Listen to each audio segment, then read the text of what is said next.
TIFU by finding out my fiancé had a secret second phone hidden in our garage, and it changed everything 3 weeks before our wedding. My name does not matter for this story. What matters is that I almost married a man who had been living 2 separate lives for over a year. Let me back up. Marcus and I met 4 years ago at a mutual friend gathering. He was charming, attentive, and seemed genuinely obsessed with building a future together. We got engaged last spring, and I was thrilled. Everything felt perfect until I started noticing small things. He would take calls outside. He started guarding his main phone like it contained state secrets. When I asked, he said work stress was making him paranoid about notifications. I believed him because why would I not? 3 weeks ago, I went into the garage looking for extra wedding decorations we had stored there. Behind a stack of old paint cans, wrapped in a gym towel, I found a phone I had never seen before. My hands were shaking as I turned it on. It was not even password protected. What I saw made my stomach drop to the floor. There were messages going back 14 months with a woman named Renata. Not just messages, photos, ice recordings, plans for trips he told me were business conferences.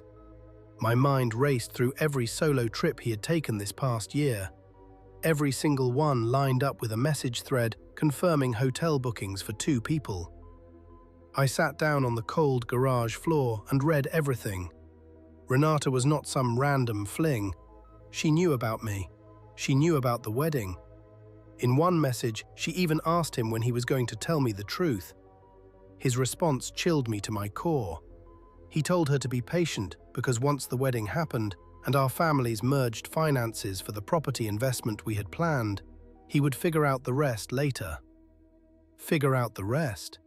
Like I was a financial transaction and not a person he claimed to love. I confronted him that same night when he got home from what he called a late meeting. I placed the phone on our kitchen counter and watched the color drain from his face. He tried to explain that Renata meant nothing, that it was purely physical, that he still wanted to marry me. I asked him one simple question. Why did Renata know about our wedding registry? He went silent. That silence told me everything the messages already had.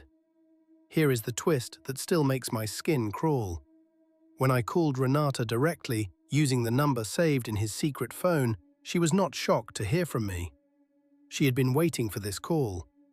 She told me Marcus had done this exact thing before with another woman 2 years earlier, right before that relationship ended in an engagement breakup eerily similar to what I was living through.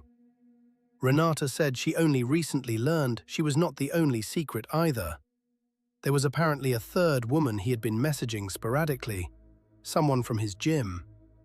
I felt sick. 3 women, 1 man, and a wedding invitation list already sent out to over 100 guests.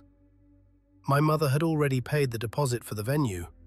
My sister had already bought her bridesmaid dress, and I had almost signed away my future to someone incapable of being honest about anything. I cancelled the wedding 2 days later. I sent a mass message to our guest list, simply stating the wedding was called off due to unforeseen circumstances. Marcus tried calling me 11 times that first day.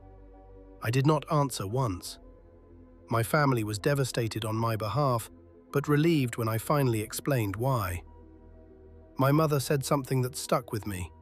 She said, better a broken engagement than a broken marriage built on lies. I moved out of our shared apartment within the week and stayed with my sister while I figured out my next steps. It has been 3 weeks since that garage discovery, and I still get random messages from Marcus insisting he can explain everything, that Renata exaggerated, that I am overreacting. I have not replied, and I do not plan to. Some nights I wonder what would have happened if I never needed those decorations from the garage. Would I be married right now to a man juggling multiple women behind my back? The thought terrifies me more than the breakup itself. Now I am left wondering how many other people are walking down the aisle, completely unaware of secrets hidden just feet away from where they sleep every single night.